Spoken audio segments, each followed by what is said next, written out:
Socorro Díaz. ¡Ah, qué gusto y qué ganas de volver a escucharte, caramba! ¡Qué gusto, Adriana! ¡Qué gusto saludarte! Saludar a todo el equipo de Enfoque. Los extraño. ¡Ay, nosotros también! Extraño verlos. Hasta me preguntaste, ¿sigue Rocío Hernández? Sí, y también mediante este programa saludar a tu muy amplio auditorio. Y tuyo también, que te han extrañado y han preguntado por ti, querida Socorro. Muchas gracias.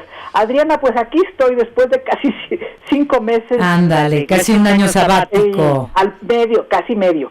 Al pie del tiempo, en Enfoque, y para tratar asuntos que le importan, creo, a millones de mexicanos.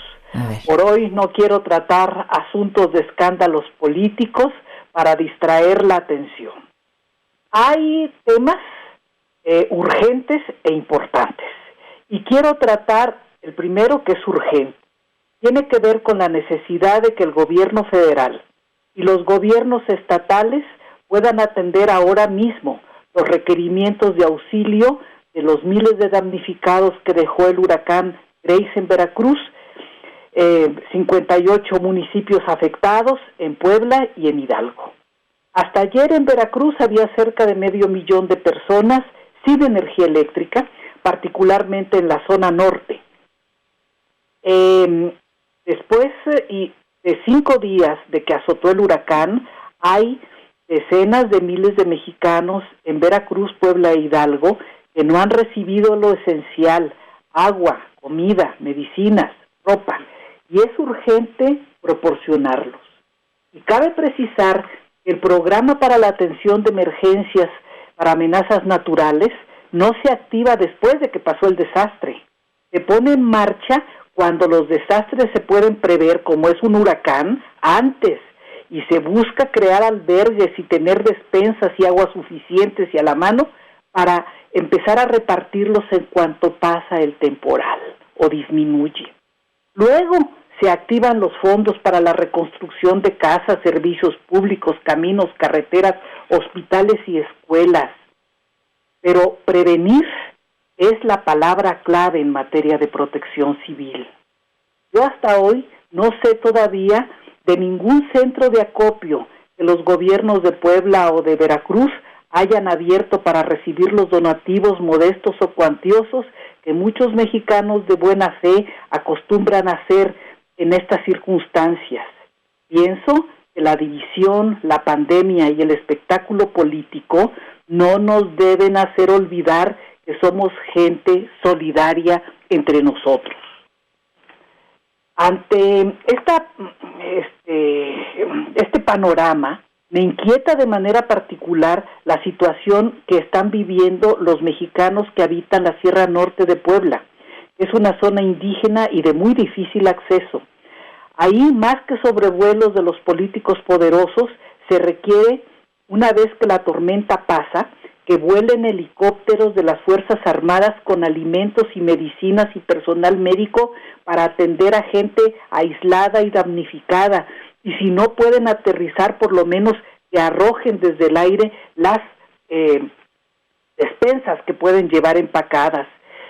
Porque a veces el mal tiempo no permite que esto ocurra, no permite que vuelen los helicópteros. Yo creo que es necesario preparar animales de carga, dicho con palabras comunes, mulas y burros, que son más resistentes que los caballos, para llevarle auxilio a las familias sin salida porque los caminos están muy afectados. Aquí se trata primero de salvar vidas durante y después del desastre natural y luego de hacer cuentas para invertir en la infraestructura colapsada. El otro tema es muy importante porque tiene que ver con el presente y el futuro a corto, mediano y plazos de México. Es un tema muy polémico que desata pasiones y alegatos en diversos ámbitos y por diversas causas.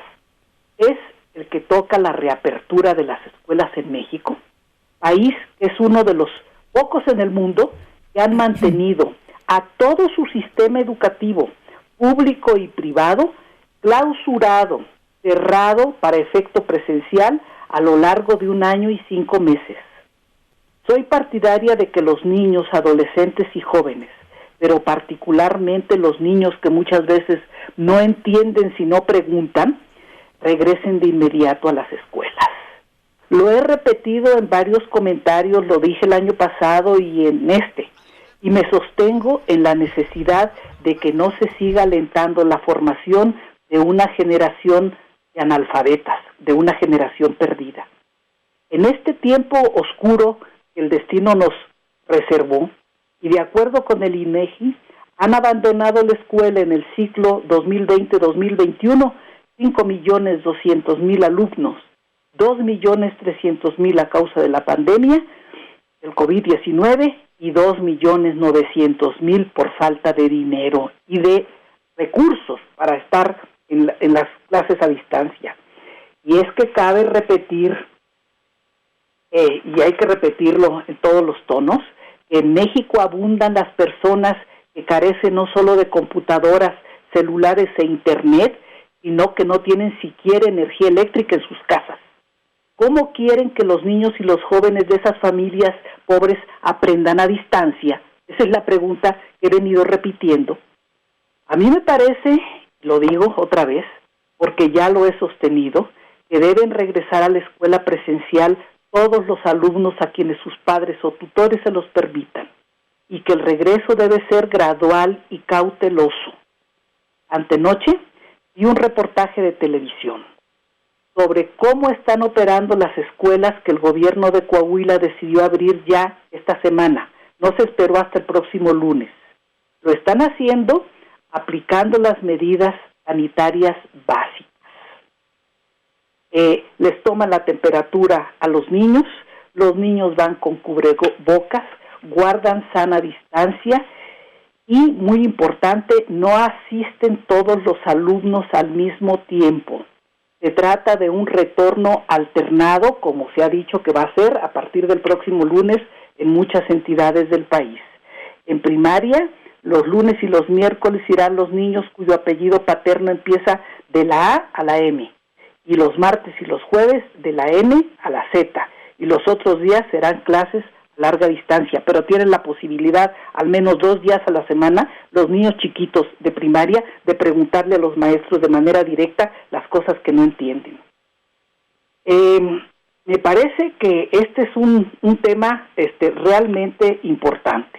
La secretaria de Educación, Delfina Gómez Álvarez, estimó en esta semana que están en condiciones de abrir sus puertas alrededor del 90% de las escuelas del país. Creo que es una estimación pues muy optimista. Hay, como se ha informado, alrededor de 10,000 escuelas semidestruidas por los rateros, los vándalos y el abandono. Y a repararlas están dedicados recursos estatales y federales. Pero también son varios los gobiernos de los estados que han dicho que no están muy seguros de querer regresar a las clases presenciales.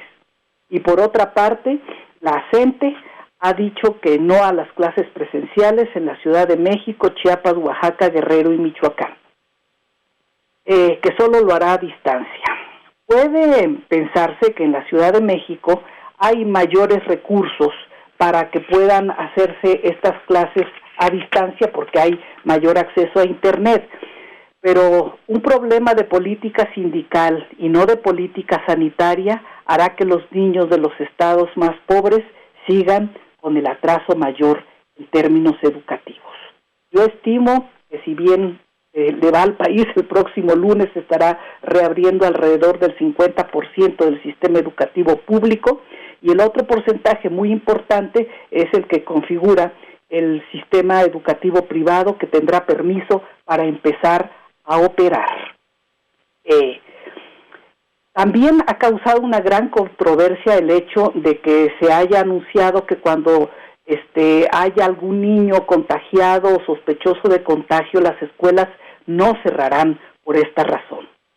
Ante una decisión de esta naturaleza, escuché a un empresario amigo mío soltar una maldición irrepetible ante el auditorio, pero me encargué de recordarle su propia circunstancia como dueño de una empresa que es estratégica y no ha cerrado pese a la pandemia. ¿qué has hecho cuando un trabajador se contagia? Le dije, lo mandas a que reciba atención médica para que sea atendido, cubriendo naturalmente su salario porque están en las instituciones de seguridad social. Y a los trabajadores que tuvieron contacto con él, les pagas las pruebas COVID. Los que dan negativo, vuelven a trabajar. Los que dan positivo, se aíslan en su casa. Pero no has cerrado tu empresa y sigues produciendo cuestiones fundamentales. Sí, claro. Creo que lo convencí, porque igual de importante que la actividad productiva es la actividad educativa. Como sociedad necesitamos, Adriana, vencer el miedo terrible que tenemos. Y debemos aceptar que viviremos con la pandemia mientras no se descubran y distribuyan medicamentos eficaces contra el COVID. Tenemos que aceptar que no bastan las vacunas, pero tampoco podemos aceptar que una generación de mexicanos al menos se pierda. Sí, y con el tema que iniciaste, que incluiste, el de la educación, pues eso es más inquietante porque existe esa posibilidad de que una generación se pierda con todos los... Perdón, no te escucho. Han abandonado la escuela, son millones. Ajá.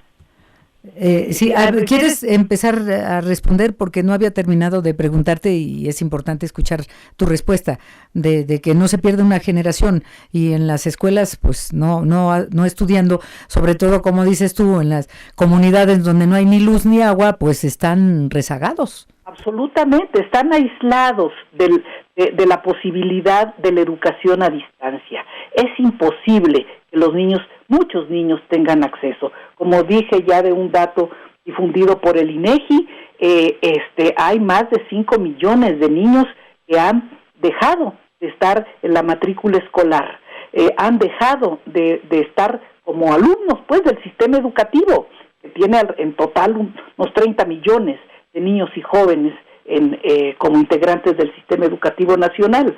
Entonces, más de 5 millones de esos alumnos ya no estén dentro del sistema educativo nacional, es muy grave, es un dato muy preocupante, y entonces a mí sí me parece importante que se reabran las escuelas y que haya clases presenciales de manera gradual, cuidada, con el propósito de que los niños tengan la posibilidad de asistir a la escuela y encuentren a un maestro, a una maestra que abundan y que le puedan preguntar las cosas que no entienden de sus tareas.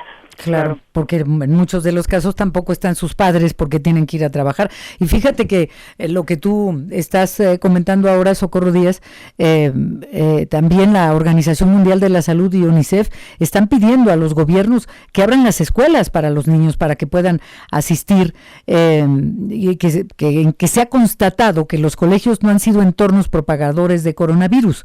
Y los niños siguen... Estoy totalmente de acuerdo con lo que dice la UNICEF y con lo que dice la Organización Mundial de la Salud. Sí, claro. Una cosa que no queremos los mexicanos asumir, yo no sé si en otros países, es que uno de los lugares donde más contagios se pueden dar es dentro de las familias. Sí, claro. Sí. Eso es un problema muy serio. Y el cierre de escuelas en la mayor parte de los países del mundo se ha dado como una medida extrema y solo temporal. No ha ocurrido en la mayor parte de los países del mundo lo que está ocurriendo en México. Esto es que durante año y medio prácticamente se han cerrado todas las escuelas públicas y privadas de México. Ahora aquí el asunto, Socorro, es que efectivamente sí, que regresen, claro, nadie dice que no, pero pues que haya las medidas de seguridad recomendadas por la propia Organización Mundial de la Salud y UNICEF. Punto. Como mencioné, están aplicando algunos gobiernos, que me parece un ejemplo práctico a seguir, el gobierno de Coahuila, cuando ves que a los niños se les toma la temperatura, los niños van con cubrebocas, sí, claro, guardan su sana distancia, sí, todo eso. Y no asisten al mismo tiempo, lo van haciendo en forma gradual, es un retorno alternado, pero así tenemos que empezar a caminar. Sí. Pues Socorro Díaz, como siempre, y qué gusto, bienvenida de nuevo. Dice José Eric Torres, la buena noticia de hoy, escuchar nuevamente a Socorro Díaz. Eduardo Olmos, socorro, socorro, socorro, dice. Qué bueno, bienvenida de nuevo, Socorro, y hasta el próximo jueves. Hasta el próximo jueves. Un abrazo, gracias.